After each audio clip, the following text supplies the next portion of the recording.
Shabbat Shalom. Good morning, everyone. This is Rabbi Jenny Greenspan for Congregation Beth-El Zedek. We are doing our weekly Shabbat morning Torah talk this week on Parshat Chukat.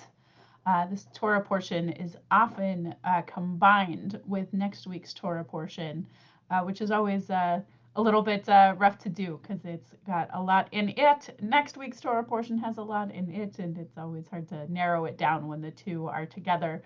So I am happy that this year we get to give each of them a little bit of its own attention. So welcome and Shabbat Shalom. Good morning. Good to see the Sclares and Alex Binder, the Seagulls, and Jody Zucker. Good to see you. Jim Roth, Carol Steinfeld, Shabbat Shalom. Good morning. Alan Hamburger, Shabbat Shalom. So good to see everybody joining us each week. Boker Tov, Marty Lip. I'm so glad that we are all here this morning to look at our Torah portion, Chukat.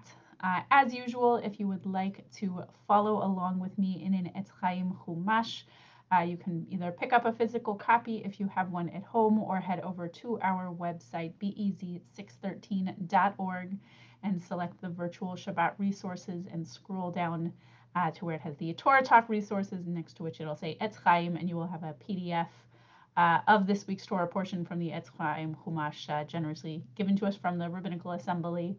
And if you are using any other edition of the Chumash outside of an Etz Chaim, will be on Numbers chapter 20. And if you are following along in the Etz Chaim Chumash, that begins on page 883. So let's say Shabbat Shalom and welcome.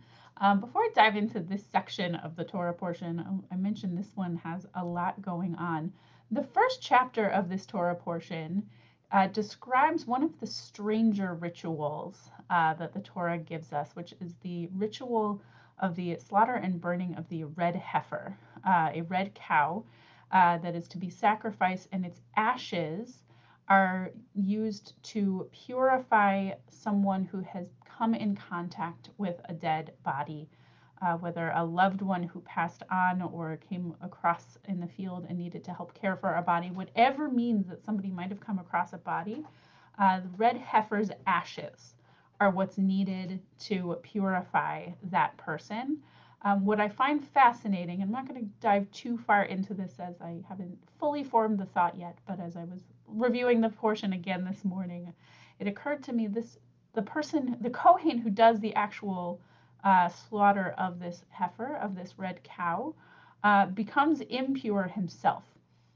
There is something happening with attempting to help someone else become pure and regain their ritual strength that the Kohen has to take his own down a little bit. I think that there's some kind of poetry that I am still thinking through of this occurring on Juneteenth, the anniversary of the emancipation finally reaching the furthest reaches in 1865, more than 2 years after the Emancipation Proclamation had originally been signed. There is something poetic about the notion that in order to raise up or help one person become purified, the Kohen has to take a purity hit, as it were, lower himself a little bit. There's something poetic in there that I am still thinking through, but I wanted to share it attached to the first chapter of this Torah portion. And then we'll jump into chapter 20 is where I want us to look today. This is one of the more famous stories that comes from this week's Torah portion, which is Moses striking the rock in order to get the people water, after which he is then punished to not be allowed to enter into the land. And his brother Aaron, the first high priest, who has been helping him lead the people through the desert for 40 years. The commentators believe that we are now in the final year of their wandering as we look at these next few Torah portions. And Aaron and Miriam, both of Moses' siblings, will pass away in this Torah portion. So there's also an interesting connection to how to handle the impurity one takes on when encountering a loss is also attached to the portion in which Moses loses both of his siblings. And in striking that rock, Moses is then punished and told he cannot enter the land. He will continue leading the people for the rest of our Torah, but he will not be allowed to enter into the land of Israel when everyone else does. He'll pass the baton down to Joshua. at the end of Deuteronomy. But that is getting ahead of ourselves, because I want to do a little bit of a deep dive right here at the very beginning of chapter 20. So again, if you are in an Eitz Chaim Chumash on page 883, at Numbers, Numbers chapter 20 verse 1, or Bamidbar chapter 20 verse 1. The Israelites, as in their wandering, arrived in a body at the wilderness of Tzin on the first new moon, and the people stayed at Kadesh. Miriam died there and was buried there. The community was without water, and they joined against Moses and Aaron. The people quarreled with Moses, saying, "If only we had perished when our brothers perished in the instance of God," which is last week's Torah portion. "Why have you brought God's congregation into the wilderness for us and our beasts to die? Why did you make us leave Egypt and bring us to this wretched place, a place with no grain or figs or vines or pomegranates? There's not even water to drink." Moses and Aaron came away from the congregation to the entrance of the tent of meeting and fell on their faces. The presence of God appeared to them, and God spoke to Moses, saying, "You and your brother Aaron shall take the rod, assemble the community, and before their very eyes order the rock to yield its water. Thus you shall produce water from the rock and provide drink for the congregation and their beasts." I will allow our bat mitzvah later on today to focus a little bit more on the rest of the story with regard to Moses and Aaron and what they will do and what lessons we can glean from their actions. But I want us to notice in that exchange of complaints the number of times water was mentioned, beginning with community was without water. People quarreled with Moses. "Why have you brought us out? And there is not even water to drink," at the end of verse 5. Moses and Aaron take the rod, assemble the community, and tell it to yield its water, and you shall produce water from the rock, and they will drink. So not exactly water, but still a liquid there. In this whole exchange, there's a bit of focus on the food, there's a bit of focus on how difficult it is to be out in the wilderness, but the primary focus is on water. And our commentators pick up on a very specific juxtaposition at the very beginning of this story, which was that just before this set of complaints from our ancestors, just before they bring this to Moses and Aaron, we learn that Miriam died and was buried. And then they come complaining to Moses and Aaron, her brothers, and start complaining about water. We'll set aside the serious lack of compassion there when we're approaching two people who have just experienced sibling loss, a grief that we don't always give as much attention to in our world, that is a tremendous amount of loss. And the people come to them immediately asking for water. And so our commentators, Rashi cites the Talmud here. Rashi, our medieval French commentator, cites the Talmud and says, this statement follows immediately, that they would like water. This statement follows immediately after the mention of Miriam's death. And we learn from it that the entire 40 years that they have been wandering in the desert, this is the first time they're complaining about water. We have heard them complain about food before. For the entire 40 years that they were wandering in the desert, they had a well through Miriam's merit. That Miriam's presence, Miriam, the woman who at the parting of the Red Seas led all of the women in dance and in song, who thought to bring along musical instruments knowing that an opportunity to celebrate would come, the Talmud teaches because of that moment, she merited to have a well follow the people around for their 40 years, and they always had water available. In the Talmud, where we learn this Midrash, this rabbinic teaching, this little rabbinic layering in, they also said there were also gifts given to the whole people on behalf of Moses and of Aaron. Thus, let me replace myself in the text. Give me a second, I'm sorry. The Gemara raises to Rabbi Yossi, son of Rabbi Yehuda, saying, there are 3 good sustainers rose up for the Israelite people during their exodus from Egypt.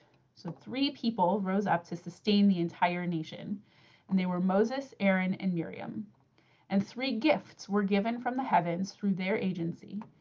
the well of water for Miriam, the pillar of cloud for Aaron, and the manna for Moses. Rabbi Yossi elaborates, the well was given to the people on the merit of Miriam, for she brought the water to the people. The pillar of cloud